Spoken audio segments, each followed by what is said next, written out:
Ireland's Call is a new musical direct from Ireland, from the producers of The Essence of Ireland. It runs throughout the UK from the 2nd of March to the 5th of May. It's a compelling story of Sean Dempsey, a young man who leaves behind his homeland and childhood sweetheart to make his way in the Big Apple.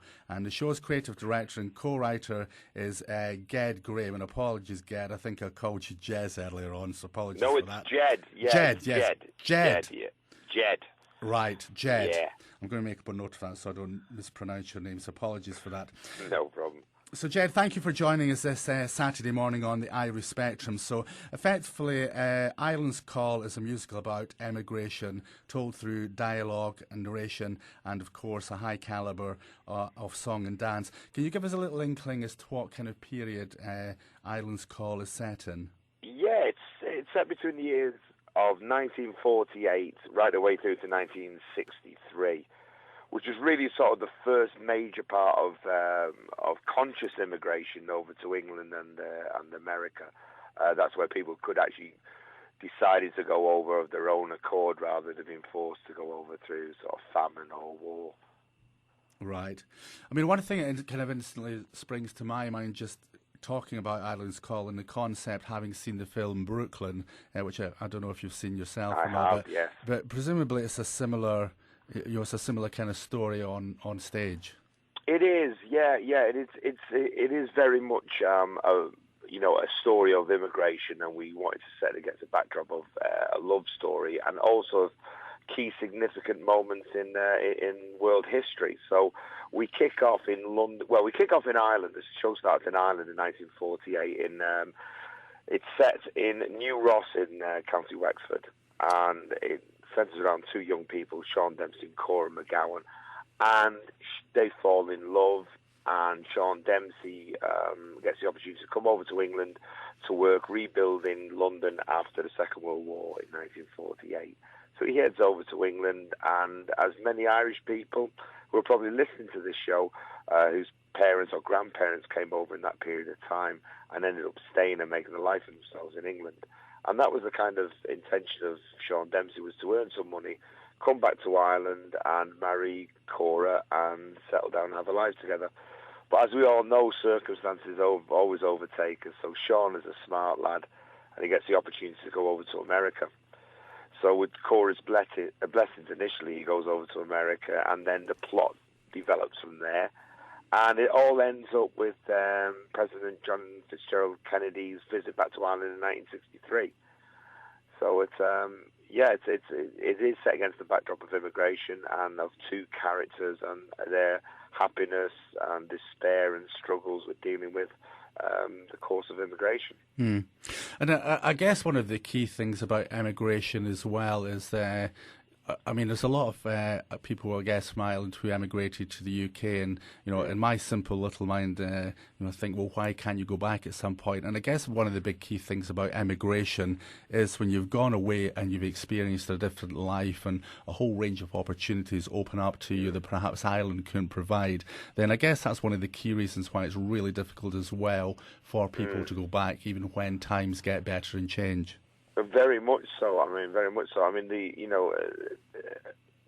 the course of immigration has been through either a political motive to move out of the countries, like the famine from 1847 onwards, or through the lack of employment or financial opportunities in Ireland. So lots of people, given the choice, I don't think any of us would have ever left Ireland. We would have stayed there and have a great life, but we were forced to go due to the financial situations. I know certainly in my case, we came over to England in 1970, and I was 9 years old, but we came up because of the bank strike in Ireland at the time. So, a lot of people end up coming to England and various places around the world, and you do get settled, and then what do you do when you go back to Ireland? If you do have the opportunity to go back, you either go back with a lot of money and be able to sustain yourself, or you make do and make the best of the situations, which is what Irish people have done over the centuries all the way through the world. We've gone to other countries, made a huge contribution, and settled into the culture of the new country, but we're still at the core of us is our Irishness and the culture that we bring with us all over the world. And that's why at this moment in time, there's over 80 million people worldwide claim Irish heritage. Right. So going back to Ireland's Call, the musical, Ged, key historical events formed the backdrop to the story, such as the rebuilding of London after the Blitz, when many Irish people came over here to work. Also, the emerging rock and roll era in America is depicted in the musical, together with President Kennedy's 1963 visit to Ireland. So, I guess there's a bit of historical, nostalgic interest in the musical for people who come to see it as well. Certainly is. I mean, we try to put the whole show into the context of its time. I mean, coming over to England after the war was a huge opportunity for a lot of Irish people, because there was lots and lots of work, lots and lots of opportunity to make a better future for themselves. And indeed, people moving to America, as you saw in the film Brooklyn, there was that opportunity arose as the new world was developing. A new world after the Second World War. So we felt it was appropriate to put these sort of larger historic things in place, so people could have a context as to what we were seeing on stage. Right. So, again, you mentioned you came across here, I think you said 1970. So how do you feel your experiences of, emigrating into the UK and your skill set, etc., informed the revamping of the musical? Oh, I mean, certainly. I mean, I'm a very, very proud Mancunian because we settled in Manchester. But, I'm Irish. No matter how long you've been out of, Ireland, really in real terms, I only spent 9 years in Ireland, right. And I'm 54 now. So you've certainly lost the accent. Well, you do. I mean, I came to England in the 70s, which wasn't exactly the best time to be Irish in England. So we had to assimilate very, very quickly into our surroundings. Now, my parents, never, ever lost their Irish accent.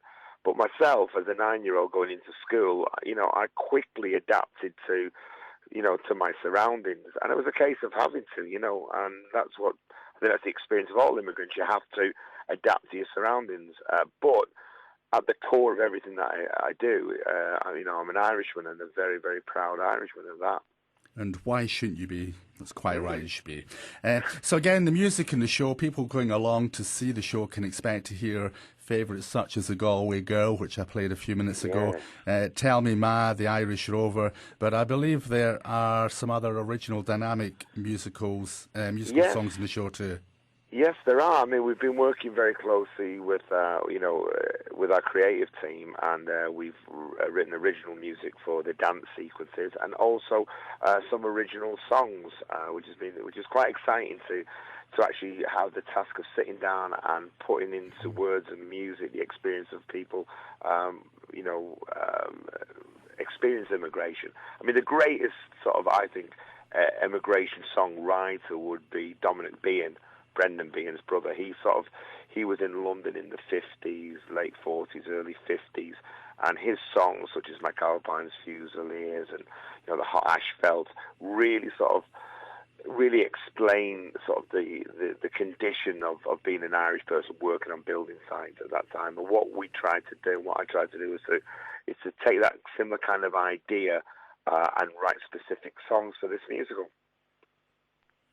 Right. Sounds great. So you're not tempted to sing us a few lines of one of the original scores? Would you regard yourself as a singer? It's a bit early in the morning for myself.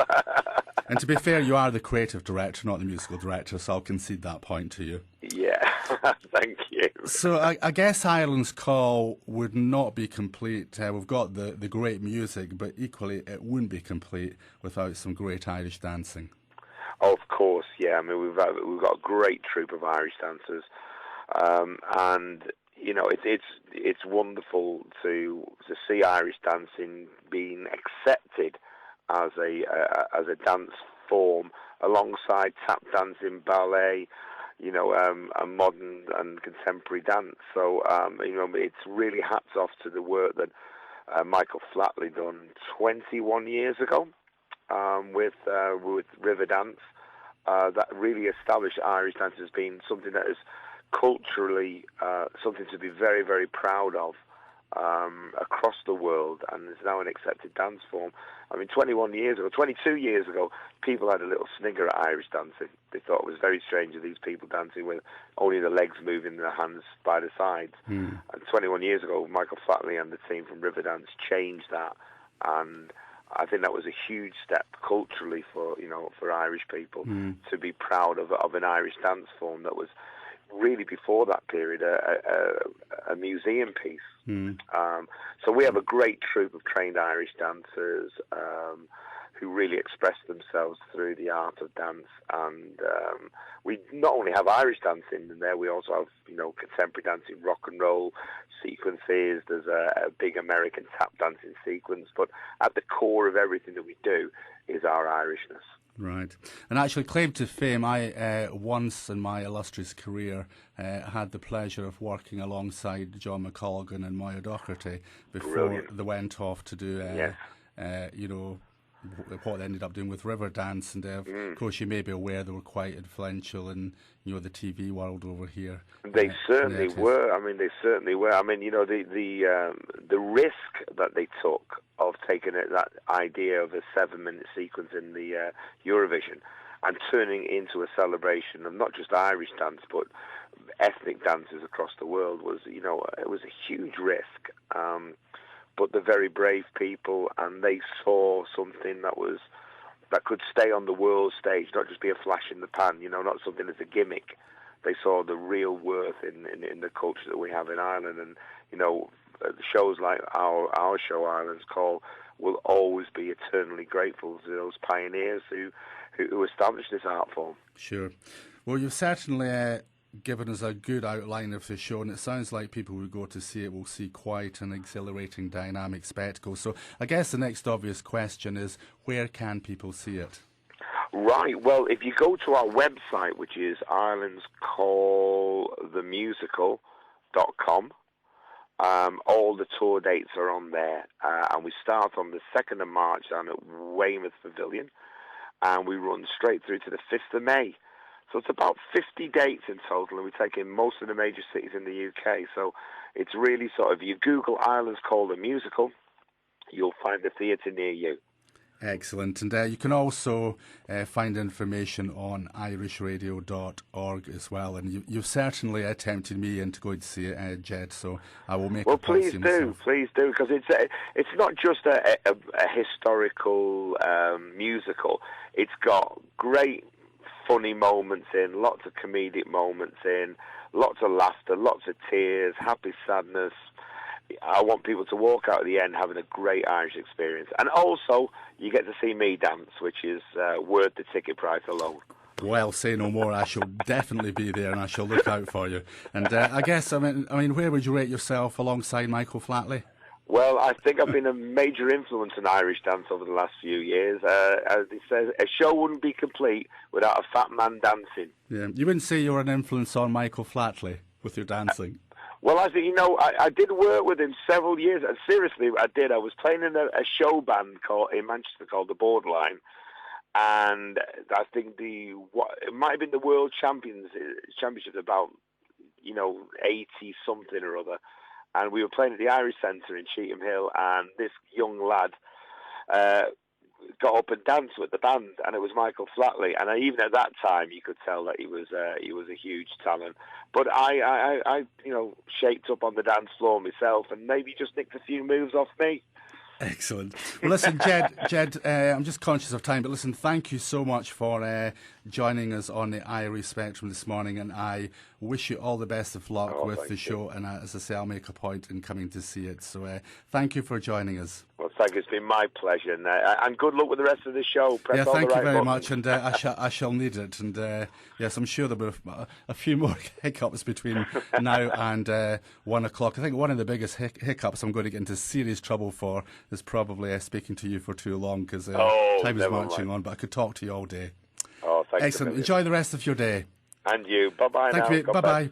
That was Ged Graham, the creative director and co-writer of Ireland's Call. And as he said, you can find details of where you can see the musical at irelandscallthemusical.com. And there's also details on irishradio.org.